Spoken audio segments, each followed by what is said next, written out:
Yo, what's up, everybody? It's your boy, Let's Pray. I hope you're having a blessed and prosperous day. I apologize for having some technical difficulties with my guest here. Hopefully, we can get him on in a few moments. I said I was going to be on at 1:30. I was running slightly late, but yeah, hopefully we can get him in here soon.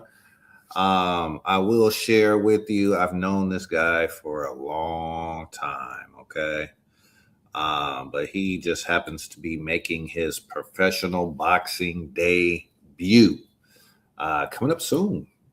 Coming up soon. So I'm looking forward to it. Hey, there you go. Hey. All right, here we go. He's in here, y'all. Let's get him, add him to the stage here. Hello? There we go. Yes, sir. Can you hear me? Yeah, I can hear you. Can you hear me? Yes, sir. All right, everybody. Well, we're just gonna go ahead. I was gonna do this off stream, kind of prep you, but I know you was born ready, so Yeah, I'm used to it my whole life. Wait, yes, hold on. sir. I want to see you bigger. Let me see. Let me figure this out. Oops. I can make it. Oh yeah, I can make it bigger like that. What I do?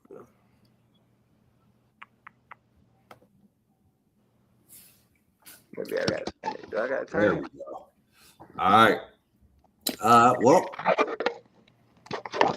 it's your boy. Let us pray. I hope you're having a blessed and a prosperous day.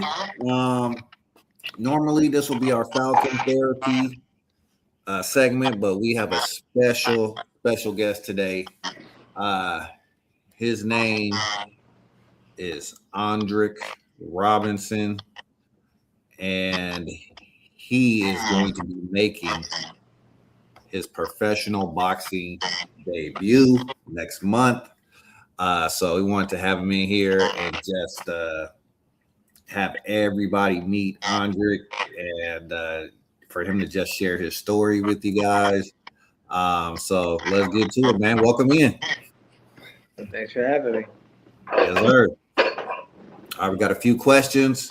Don't mind us. This like my little brother right here. So if we go off topic, if we go off tangent, we go on a tangent. We just having a conversation like family. All right. Yeah. All right. So my first question. This is for the people. I obviously know the answer to a lot of these questions, but tell the people, where did you grow up, and tell us a little bit about your childhood, brother. Okay. Originally grew up in East Palo Alto. I was there till I was 12. So uh, I lived in East Palo Alto, but I got to go to school in Palo Alto. Um, so as they say, like I lived in the hood, but I got to go to school, with the kind of higher class people, if you want to call it that. Sir.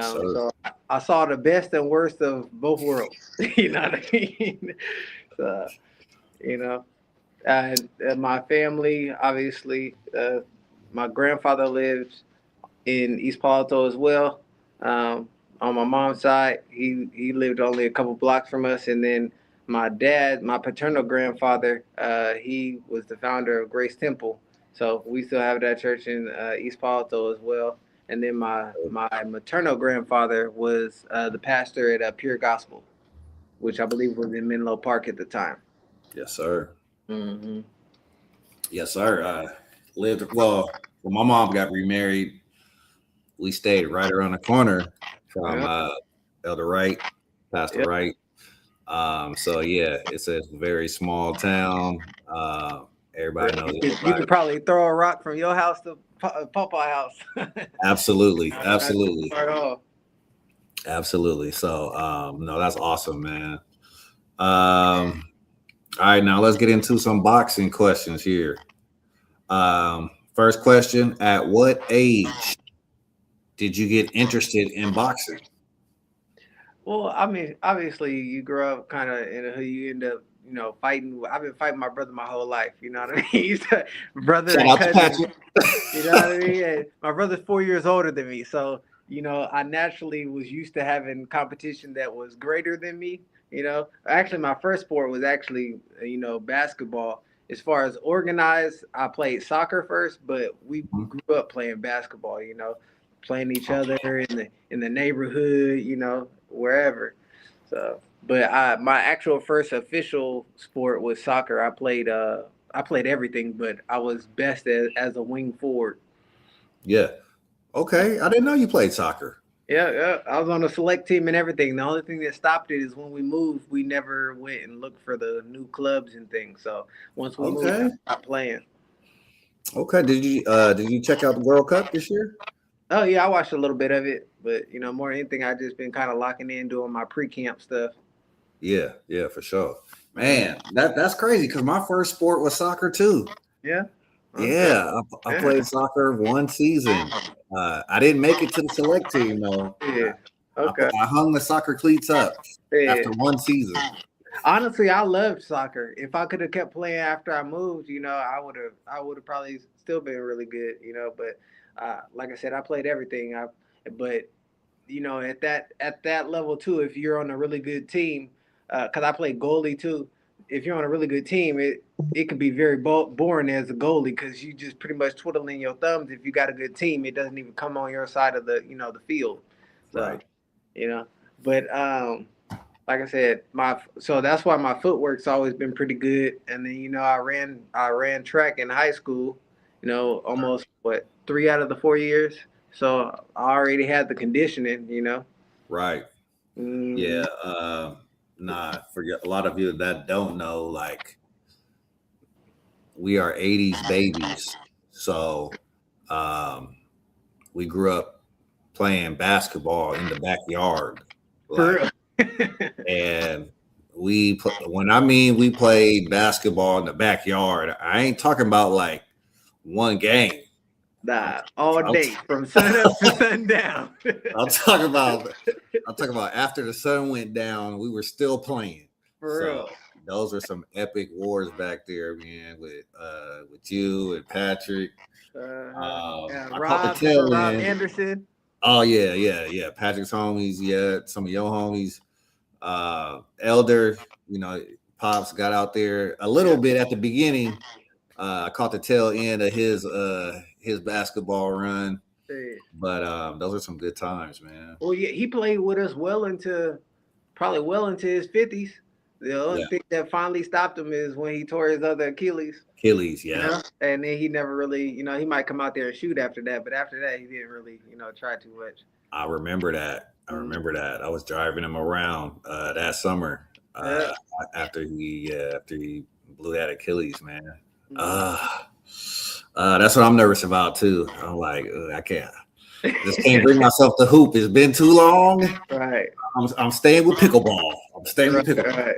Now, actually, I've been hooping lately because we work with kids in the neighborhood. Actually, not far from the church at the Bowling Green Park. We go and play with Oh them yeah, on days. So, and then I linked with one of my friends that I know that owns Rock Ball. So just this past weekend or the weekend before, we got them to go in and be able to play indoors too. So that was a good experience. But that's since dope. August is here now, I'm not taking any risk. So that Yeah, was my last, little run because people be undercutting and you just end up getting silly injuries. So, for you got sure, to be safe. for sure, man. Always err on the side of caution. Hmm. Um, all right, so we got what about boxing? And this is like I got three different things here, or maybe it's something that I don't have on my list.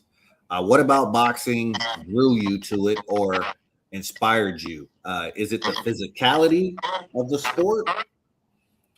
Is it the fact that you have to discipline and train your body? Is it the one-on-one competition? Do you like the fact that you don't have to depend on the team? It's only you in there, mano y mano, or is it about perfecting the craft, the skills of boxing? what about boxing do you love the most, or is it a blend of some of those answers?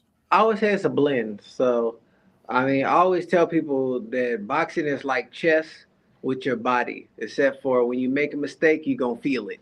You know what I mean? So, I've always liked the mental aspect of it. Of course, obviously, there is a physical aspect to it, but a lot of it's more mental than anything because you can be in the best shape of your life, but if your mental is not right, we've seen it where, great people that were supposed to win on paper just got demolished because mentally they weren't right, or they just got beat and then they weren't able to recover because Right, mentally either they were like, one of the things that's common is when you're in there, exchanging with a guy, is it's either going to be your to your advantage or theirs. Whoever is making the other person think is who's going to typically control the fight. If I got you constantly worried about what I'm going to do, now you're fighting my fight. You know what I mean? right, So, and it's like chess. You got to think, okay, if I do this, he gonna do that, and if he right, does that, I'm gonna do this. So you got to be right. thinking like 5 moves ahead, just like chess. You know what I mean? So for Yes, me, sir. more than anything, the discipline aspect of it has always helped me, and I think that's why I've thrived is because I come from a very disciplined household, and background, and I was raised by leaders. So, Right, and also too, because it's not a team sport, I either make or break by me. You know what I mean? right. It's not like I can have a great performance and then I know my team still loses, which can happen in different sports. It's all Absolutely. on me. You know what I mean? So whether I win or lose, it's all on me. Like I said, they got a saying. You say, either you can, if you live, for the cheers, you'll die by the booze. You know what I mean? Mm, So more than anything, it's just about staying disciplined. You got to have that right mentality and not succumb to the praise. You know what I mean? It's good to, it helps to, get some of the praise and whatnot, but I always tell people, don't follow me, follow me as I follow him. You know what I mean? I'm just mhm.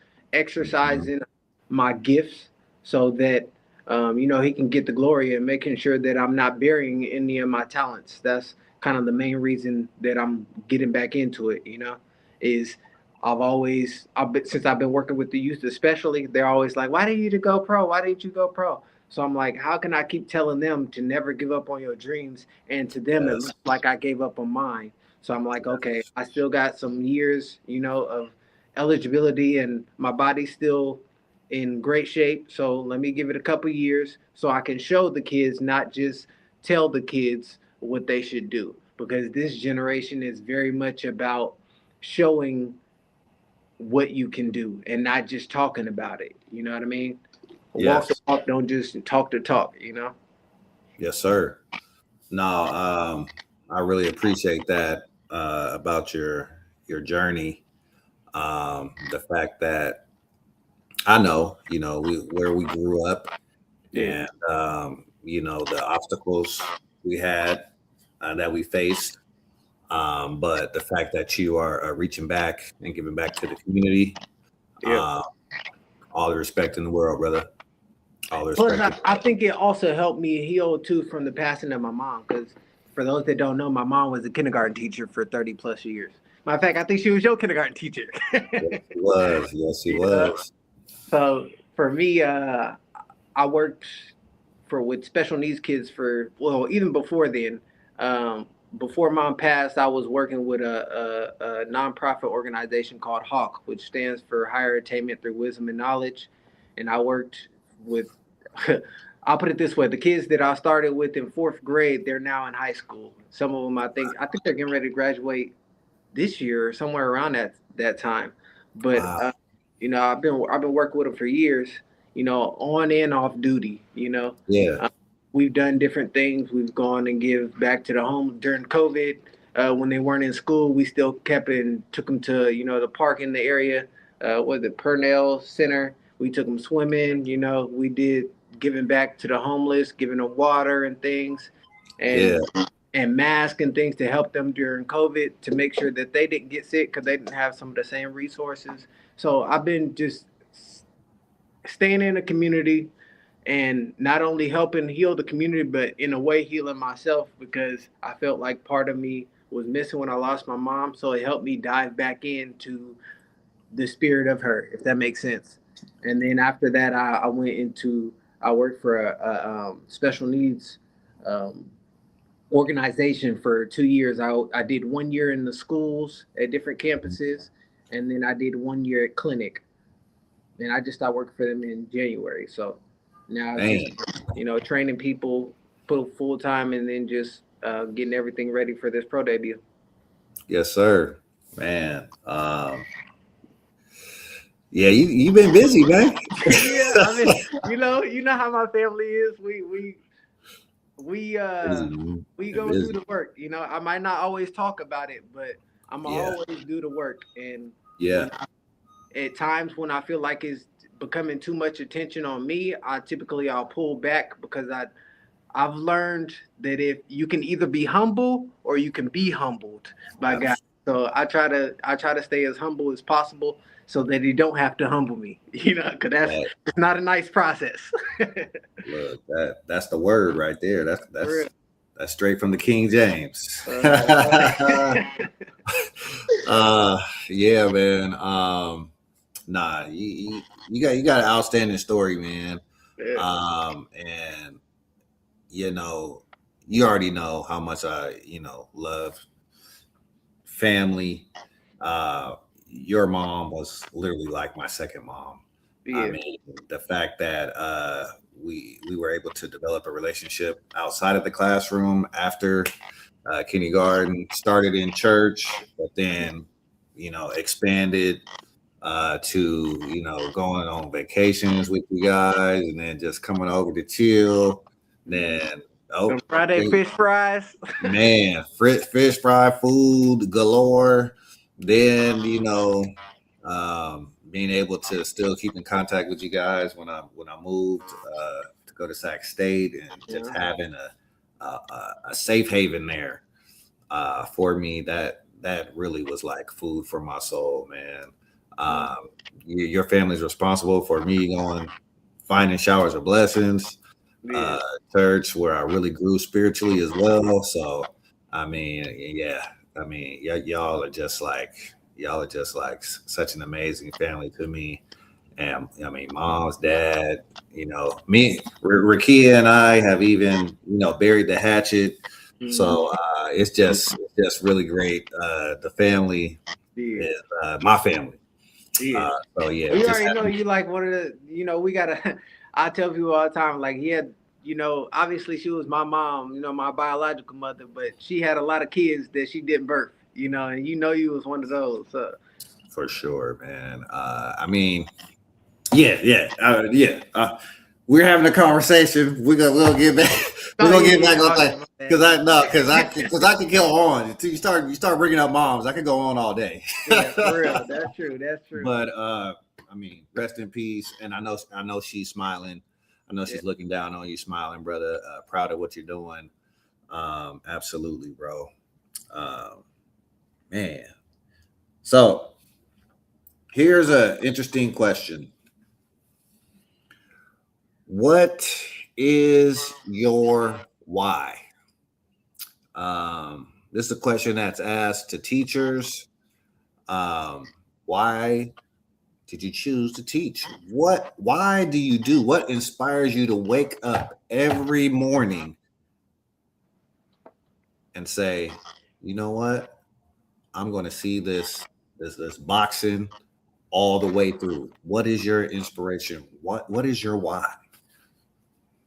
I would say my why more than anything is, like I was talking about before, is just showing the kids. We got enough people that talk, but I feel like they needed somebody that they could relate to, that they could that's tangible, that they can touch, to show them how to do it and how to do it properly, and to show them that you don't have to cross to that dark side just to be successful. you know you can do things properly and still get the respect and the love from your community. And when you've been giving back to your community the way that my family has over the years, it's going to come back to you. And I feel like I've been working in the shadows all these years, and I haven't really been talking about it. I just been doing the work because I feel Yes. like there's enough people that talk about it, and Yes. now is the time to, I have a saying I tell my clients all the time because, I train in boxing and fitness. I tell them, grind and shine. I've Yep. done my grinding. Now it's time to shine, and let my light shine so that others may be encouraged to do the same, and Sir. more than anything, a lot of my friends that have been traveling with me at tournaments and different things, a lot of them turned pro. They've already done their different things. And I remember we were at a show a couple years ago, and I was at the show, and I kid you not, everybody that was on the card I had either sparred, I had fought and beat, or they were like people that I had helped along the way. And when I Wow. sat back and looked at it, I was like, oh man, okay, why am I not? You know what I mean? Don't get me wrong, I'm young, but like, why am I not? Like, these are people that, you know what I mean? I've helped along the way. Yeah. And I felt like, okay, I've done all this time. I've been investing, helping all these different people. Now it's my time to for it to come. And at Yes. first I had kind of given up on it, but we had a trip to Africa, and Yeah. one of the things that was prophesied to me by two different people over there was that it was my time to compete. And I was like, and I asked them at first, I was like, "Are you talking about me for sure?" Because in my mind, I had just come to terms with I'm not fighting no more. You know what I mean? I'm like, okay, all right, whatever. So I'm thinking, oh, maybe they just Googled me, they looked me up or something. But it was two totally different parts of two different countries. I think actually, I think one was in what was that, Morocco, and then the other was like in Senegal. And then when I came back in July, I had a vision that just solidified it, and I was like, okay, all right, God. The first time I was like, all right. The second time I'm like, okay, that's kind of interesting. But when I had the dream, I'm like, okay, all right, I hear you, God. Confirmation. Yeah, Confirmation. exactly. And when Man, I how first had it, I kind of came out the gate real hard. I came out the gate real hard, and I was still healing, from Mhm. different things within my, dealing with my mom going through cancer and whatnot. Because a lot of people didn't even know the first time my mom was going through cancer. We kept that kind of in house, to protect her. So boxing was kind of one of my releases that helped me to deal with it because I couldn't talk about it, you know. Yeah. So for me, it was one of my releases, and when I didn't have that for a while, I spiraled a little bit, Yeah. and I, as they say, hurt people. You know what I mean? So Yeah. when I saw myself getting to the point where I felt like I was gonna hurt people, I had to pull myself away, and I pulled back away from a lot of social media and different things. I still kept in contact with my people I talk to regularly, but as Yeah. far as being open and available to the public, how I was before, because I believe in being very transparent, I had to pull back for a while just so that I could heal and I could dump a little of my cup so that way I could be able to take on more and be able to help my community. Because if you're not right, you can't help. You know what I mean? So, Bro, you saying like, look, what you're saying can be applied to anybody's life. And I yeah, hope and I know what you're saying is gonna bless somebody. Somebody's might not be watching live, but they might watch this upload. yeah, Uh, you have to heal. yeah, You have to heal before you can help others. mm-hmm. And a lot of time you got to heal before you can help yourself. Yep, You got to take the time, yep, however long it is. We all have our different seasons in life, but you have to recognize the signs um, that healing needs to take place. and there's no time frame on it because Absolutely. so I'll put it this way: I for the first year and a half, I showed no emotion. Matter of fact, if you remember at the funeral, I didn't even speak Hmm. because it was that strong with me because of how close I was with my mom. Those that that know, Hmm. I literally modified my whole life to make sure that my mom was good. When she was going through her cancer and different things. I was working for Bank of America at the time as a banker, And when they kind of gave me an ultimatum, I was like, yeah, I got one mama, I can get me another job, and Right. that's why I changed the way that I did things. But like I said, more than anything,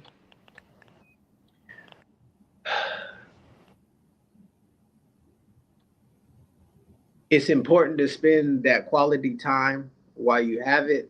And I already recognized early in my life that I would lose my parents earlier than most Mhm. would, because my mom had me late. My mom had me, and then she turned 40 that same year. You know what I mean? Mm. So, a lot of people's grandparents were the same age as my Yep. parents, Yep. and but at the same time, one of the blessings of that is you get an older version of your parents that have experienced more things. So Yes. you Wiser get version. Yeah. more developed, more wiser. They're not gonna waste a lot of time on things that aren't fruitful, you know. Yep. Yep. And being raised by leaders is a blessing and a curse, because it's one of the things that was hard for me is learning to follow bad leadership. I struggled with following bad leadership because I was raised in such good leadership.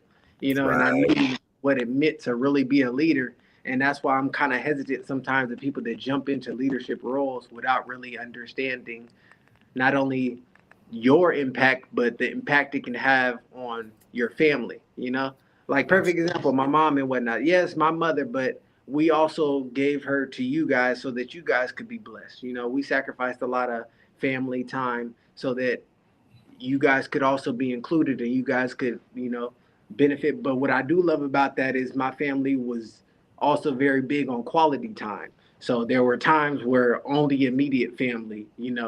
gets to do certain things or experience different things. But we also tried to, like I said, incorporate other people so that, they could be blessed as well. And I believe that that's why our family has been blessed as it has been. No. No doubt. No Mm-hmm. doubt. Um, I mean, the Bible said it's a blessing and more of a blessing to give than to receive. Indeed. And you reap Which what is you so. sow. Yep. So if you sowing seeds of love and seeds of relationship and positive, all sorts of things, positive affirmations, all those things, you're gonna reap those things back. Yeah. And I'll always end every single segment that I do with simple saying: "Tell those that you love them while you can." Yeah. I don't know when that came to me. I had never said that in my life till I started Yeah. doing this podcast, but Uh, I said it one day and I haven't stopped saying it yeah. since. And I live by that. Tell those that you love them while you can. Yeah. Similar situation my mom had me when she was almost 35. So, I mean, she's almost 80 now. Yeah. So, yeah, I just, we just took her to Oakland on Friday night. Didn't get back Okay. till midnight. Yeah. Complications. Then Uh-huh. she wanted to go to a wedding on Saturday. So I took her Okay. to the wedding in Morgan Hill on Saturday. And somebody was like, "Oh man, you've been busy." And I'm like, "Yeah, I've been busy, but Yeah. mom wanted to Hey, go, that's what so keep them we young going." though too, is keep them active. Yeah, she wanted to go, so we going. You know what I'm Right. saying? Uh, So it's all love. Tell those that you love them while you can, for sure. Um, this is a question that was asked on the interview that I saw okay. with you and the gentleman, but I'm gonna re-ask it again. Why is now the right time? First of all, tell me how many amateur fights did you have? Oh, I have 40. 40 amateur fights. Okay, Yeah. okay. So why is now the right time for you to make your pro boxing debut? And you kind of touched on it. Yeah. Well, honestly, the easiest way that I can explain it, especially to those believers, is this is the time that he confirmed with me. Yep. I had opportunity to do things before, um, but I wasn't at the place where he would have been able to use me. I would have been distracted by Mm, money and other things that were around. Because A couple of my teammates were signed to different people that I work with regularly. One was signed to Top Rank, the other was signed to Mayweather Promotions. So we were in the works of trying to, build up our resume so that way we could get the top dollar for the best deal. But the main Right, reason that I stayed amateur as long as I did was I had made a deal with my mom that if I made it to the Olympics that she would come because she had never came to fight physically in person. Don't get me wrong, she right, traveled with me to like California Golden Gloves in or national Golden Gloves in Vegas and did different things. She supported in her own way, but she never would do that actual fight. So right, that was a big why for me was that was the main reason why I was staying amateur as long as I was. And then when I found out for this next Olympics they're not even going to have boxing, I was like, okay, I might at this point I might as well just go pro. The whole reason why I was doing it was to basically build my stock so that I right, could get it to go. And since mom's not here, I don't really feel the need to go to the Olympics or even to that level anymore. So at this point, it's right. just about setting an example for the kids and showing them that you shouldn't give up on your dreams as long as you're capable, and he allows. Absolutely, absolutely. No, I love And that. more than anything, too, I wanted to make sure that I was operating in his divine will and not his permissive will. And I feel like before I was definitely operating in permissive will because I wasn't using his light in the best way, and I was getting a little egotistical in a way. I was because I had so much success early on in my career. When I won Mhm. California Gloves, that was literally my ninth fight. You know what I mean? I Mm. fought a dude that had like 200 and something fights. Oh man. So I had a lot of experience and a lot of success early, so it's easy to kind of get a big head and start feeling yourself. And then I nobody would fight me for 2 years in Northern California after I won Golden Gloves. So I ended up becoming a tournament fighter. That can get to your head because like nobody want to fight me. Yeah. Like I said, and then the motorcycle accident happened, and God basically sat me down and was like, "Okay, you don't want to listen? Okay, I'm gonna sit you down, so I got to talk to you." I was bedridden for a while, and literally he just sat there and talked to me. He like, "Okay, you don't want to listen? I got you. Lay Man. down, and talk to you." Now all you can do is lay there and look up at me. Look, God, man. Look, you said something earlier, and I'm just gonna touch on it because some of the viewers, I know some of y'all might not have a strong Christian background, and that's okay. But he mentioned the divine will versus the permissive will. So Yeah, you want to be in the divine will for of sure. God. That's where you want to be. That's where God has ordained you to be. But He can't force you to do anything that you don't want to do. So sometimes He'll allow you to do certain things, and that's called His permissive will. He'll allow it for a time, but then it's up to you to realize, you know what, this is really not working out the way that I thought it was going to. And then you go back and you pray and you seek God for direction and answer, and you realize, oh, I got my answer, and this is where God wants me to be, and that is His divine will. So there's a season, a time and a season for all things, and where you Yep. want to be, hopefully, for most of your life, is His divine will, because that's where things will work out. That's where He will give you favor. That I mean, you'll be reaping the benefits of not only being in His divine will, but then that you're in a posture of obedience as well. You check with God before you make any decision. Yeah. Proverbs 3, 5, and 6.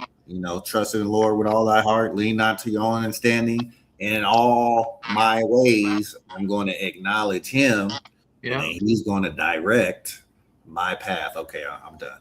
All right. Hey, no, that's real.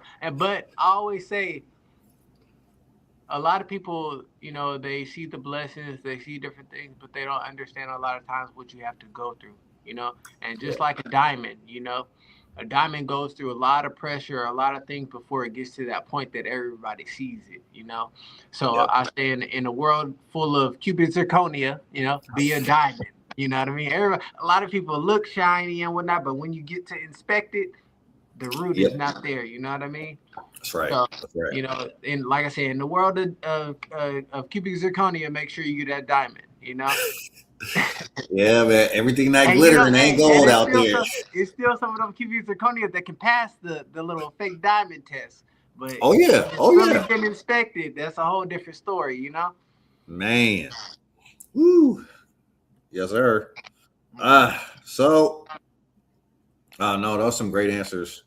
So right now is the right time because it's in God's timing. We're in His divine will.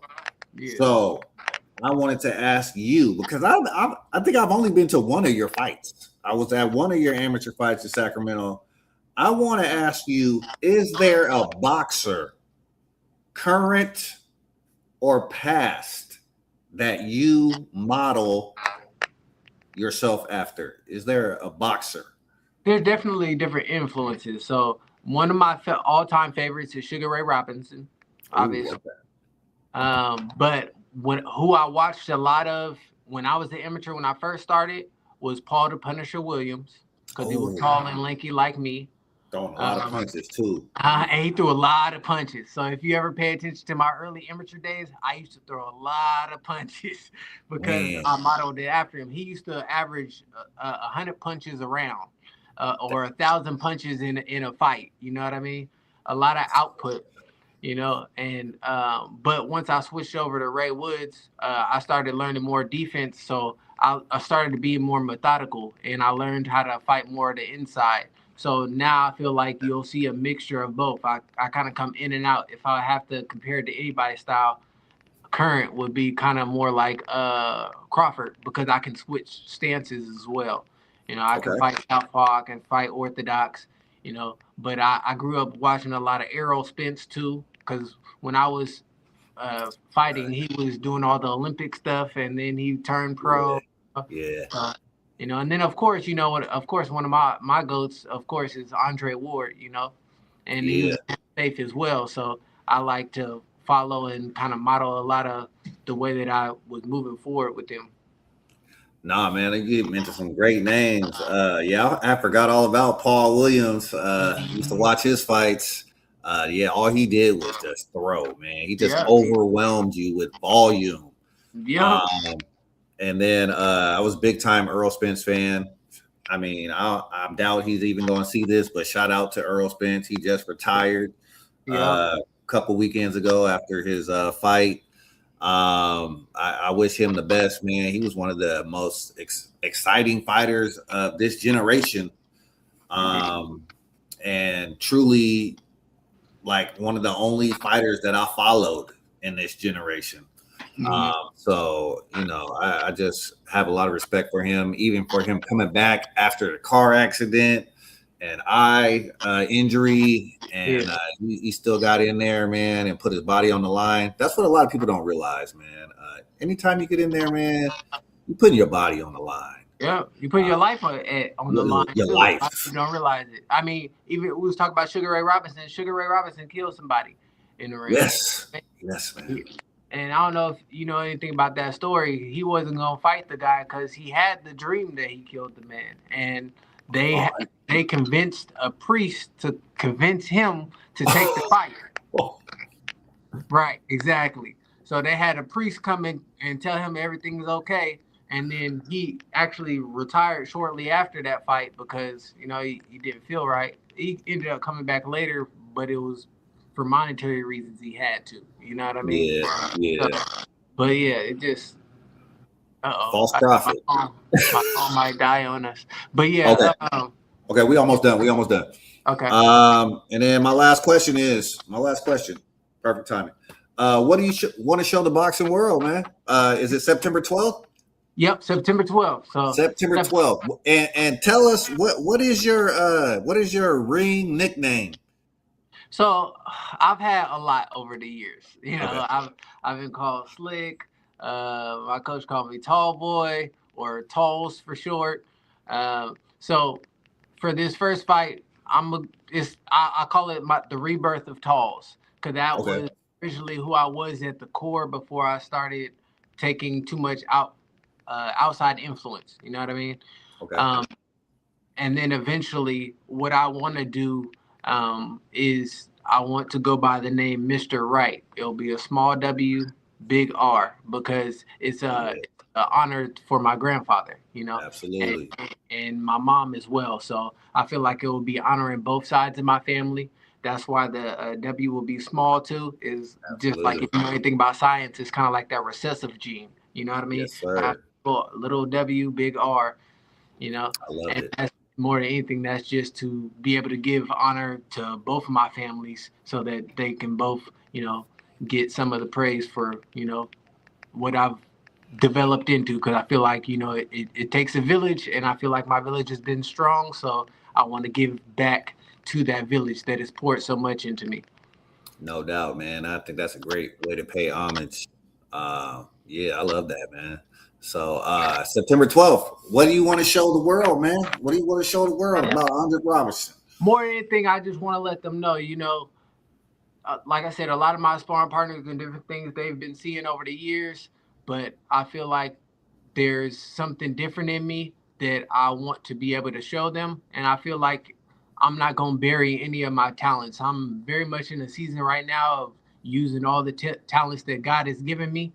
So, more than anything, I want them to be able to experience this talent and to watch me as I, you know, allow God to shine through me to be able to, you know, inspire the next generation and those that may come after. Yes, sir. We love it, man. Well, I know your phone is dying, man. We just eclipsed 40 minutes. So man, we're gonna wrap it up. I Yep. appreciate you coming through. I Mhm. appreciate you spending some time with your boy. Um, and you already know we're gonna be praying for you. And September 12th, I got it circled on the calendar. I'm gonna touch base with you and see how I can get my ticket. Okay. Um, and we plan to be there, man, and cheer you on, brother. For sure. And like I said, feel free to interview anytime. You already know you like family to me. So I'll give Yes, you, sir. even at this time where I'm kind of closed off from the public, I got you. I appreciate you, man. Well, I'm gonna end it with it's your boy. Let us pray. I hope you have a blessed and prosperous day. Tell those that you love them while you can. We got the fight flyer. Ooh, Mhm. ah, the night of the champions. Yes, sir. And I'll All make right, sure I get you a man. copy too. I appreciate you. Uh-huh. All right, man. Be blessed. Take care. All right, boss. All right, peace. Peace. All right.